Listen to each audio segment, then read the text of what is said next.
जय गुरु जी। शुक्राना गुरु जी। सारी संगत को जय गुरु जी। संगत जी, गुरु जी हमेशा हमें मैसेज देते हैं कि मैं तुझे आज मोर के रूप में दर्शन दूंगा, मैं तुझे आज तितली रूप में दर्शन दूंगा, मैं तुझे आज ओम रूप में दर्शन दूंगा। बहुत सारी संगत को अलग अलग रूप में दर्शन देते हैं और पहले ही मैसेज दे देते हैं कि मैं तुझे आज इस रूप में दर्शन देने वाला हूँ, मुझे पहचान लियो। ऐसे ही एक आंटी जी का सत्संग सुनते हैं जिनको यही मैसेज मिला था और उन्होंने गुरु जी को कैसे पहचाना। तो चलिए आंटी जी का सत्संग सुनते हैं। जय गुरु जी। संगत जी, ये मेरा दूसरा ऑडियो सत्संग है।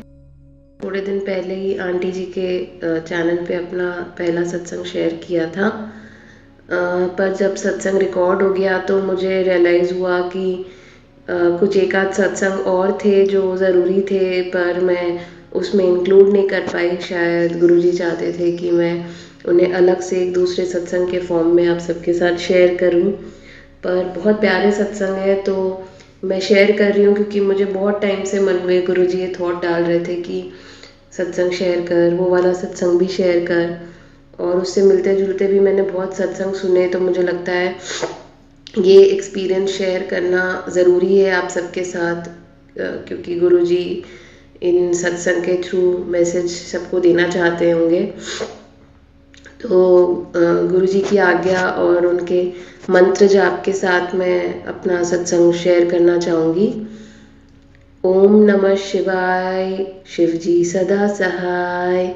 ओम नमः शिवाय, गुरुजी सदा सहाय। ओम नमः शिवाय, शिवजी सदा सहाय। ओम नमः शिवाय, गुरुजी सदा सहाय। तो संगत जी, ये सत्संग इस साल का है। 14 जनवरी को हमने सोचा था कि हम अपने घर में लोहड़ी का फंक्शन करेंगे, और मैंने चोला लाल रंग का तैयार करके रखा था गुरुजी का, और पूरी तैयारी कर ली थी। हमने सबको इनविटेशन दे दिया था कि हमारे घर पहले सत्संग होगा और फिर शाम को लोहड़ी सेलिब्रेशन होगा। मैं काफ़ी एक्साइटेड थी। वैसे मैं दिल्ली में रहती हूँ, पर मैं अपनी मदर के घर आई थी सेलिब्रेशन के लिए। पर वक्त ऐसा फिरा कि हमारे क्लोज़ फैमिली फ्रेंड हैं, उनमें वो अंकल जी गुज़र गए, और बाय चांस ऐसा हुआ कि लोहड़ी वाले दिन ही उनका चौथा था। अब माहौल ऐसा था कि वैसे वो हमारे फैमिली के नहीं हैं, पर वो इतने क्लोज़ फ्रेंड्स हैं कि वो फैमिली की तरह ही हैं। और उस वक्त मौका ऐसा नहीं था कि हम सेलिब्रेशन करें या घर में कोई भी त्यौहार मनाएं। तो मैंने ही बोला कि हम लोहड़ी वाला जो फंक्शन है घर पे आपस में छोटा सा कर लेंगे, और जो सत्संग है हम थोड़े दिन बाद कर लेंगे। तो और मेरे पता नहीं अंदर से ही गुरुजी ने कोई थॉट डाला होगा कि चौथे का जो भी तेरे बंदोबस्त है वो मैं करूं। मन में आया कि मैं सेवा करूं, वहाँ पे जो भी पूरा प्रबंध होगा वो मैं करूं। तो आंटी जी को मैंने बोला कि आंटी आप चिंता मत करो, आपके घर में ऐसा माहौल तो है नहीं कि आप बंदोबस्त कर पाओ। तो मैं वहाँ पे जो भी बंदोबस्त था मैंने उसकी तैयारी शुरू कर दी। तो हुआ ऐसा कि क्योंकि जिस दिन उनका चौथा था, हमने सोचा कि वहाँ पे अंकल जो गुज़र गए हैं उनकी फ़ोटो लगाने के लिए कोई एक हमें स्टैंड चाहिए होगा। तो मैं दुकान में ना सामान लेने गई, और उसके कुछ दिन पहले ही मुझे गुरुजी का मैसेज आ रहा था कि मैं तुझे मूल रूप में दर्शन दूंगा। और मैं सोच रही हूँ कि मैं तो अभी दिल्ली में हूँ नहीं, जहाँ पे मैं दिल्ली में रहती हूँ वहाँ पे हमारे घर के आसपास बहुत मोर दिखते रहते हैं। तो मैं सोच रही हूँ मैं तो अभी बहुत दूर हूँ इस इलाके में, मोर कहाँ से आएंगे।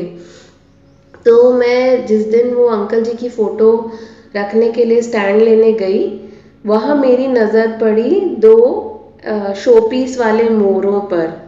मैंने बोला बड़े सुंदर मोर है। और इस बार जो हमारे घर में सत्संग होना था तो मैंने थीम मोर के अराउंड रखी थी कि वैसे ही कलर्स, वैसे ही शो पीस। तो मैं देख रही हूँ, मैं उन मोरों को देख रही हूँ, मुझे अरे वाह ये भी मोर है, सत्संग के लिए तो ये अच्छे होते। पर मैंने उस वक्त उन्हें नहीं खरीदा, वो मैंने उन्हें देखा और फिर मैं अपना जो सामान लेने गई थी मैंने लेके चली गई। और मुझे उस टाइम ये रियलाइज़ भी नहीं हुआ कि गुरुजी ने मुझे ऐसा मैसेज दिया था कि मैं तुझे मोर रूप में दर्शन दूंगा। फिर लोहड़ी वाली सुबह 13 जनवरी को जिस दिन हमारे घर सत्संग था, मुझे सुबह 6:30 बजे गुरुजी ने स्वप्न दर्शन दिए।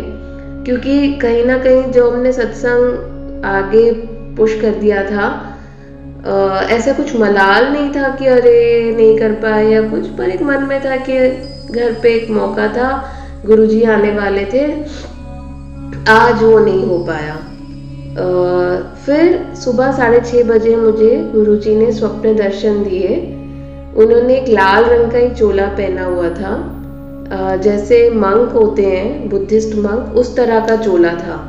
और मैंने देखा कि हम किसी कैफेटेरिया टाइप की जगह में हैं, मैं अपनी कुछ लोगों के साथ हूँ, जो ऐसा लगा कि जैसे ऑफिस की कैंटीन है, पर वो बिल्डिंग बहुत सुंदर सी थी।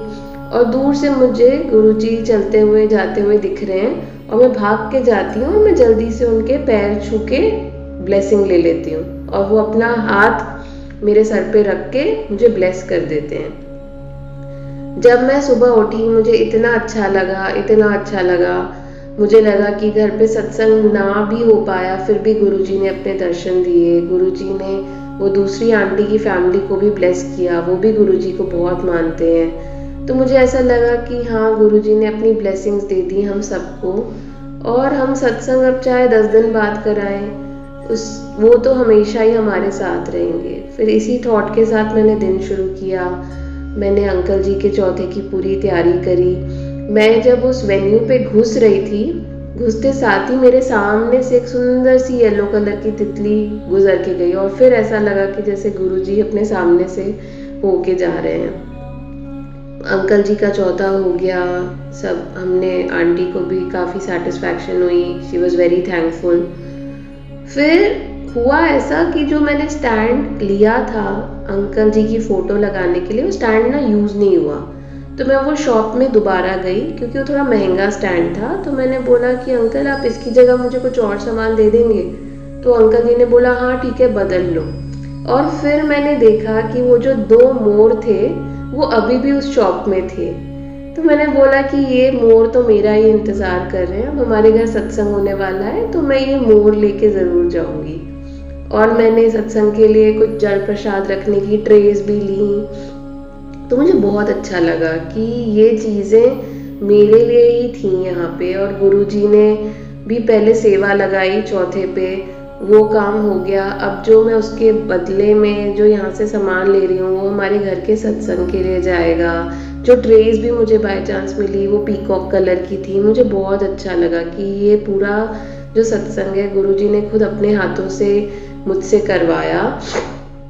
और फिर जब मैंने वो मोर देखे तब मुझे रियलाइज़ हुआ, अरे ये तो वही मैसेज था जो गुरुजी ने भेजा था कि मैं तेरे घर मोर स्वरूप में दर्शन दूंगा। तो वो मोर मेरे घर सत्संग पे जब हमने किया तब मैंने उनके स्वरूप के सामने ही सजाए। और फिर लगा अरे गुरुजी तो ऐसे मैसेज देते हैं और ऐसे सारी गुत्थियाँ अपने आप सॉल्व हो जाती हैं। तो जय गुरुजी, अपने दर्शन हमें देते रहिए, अपना आशीर्वाद हमें देते रहिए, हमें संकेत देते रहिए कि आप आसपास हैं। हमें पता है कि आप हमारे आसपास हैं, पर जब आप कोई और विजिबल साइंस देते हैं तो और यकीन बढ़ जाता है कि हाँ गुरुजी तो हैं ही हमारे साथ। तो जय गुरुजी, शुक्राना गुरुजी, अनंतम अनंतम शुक्राना।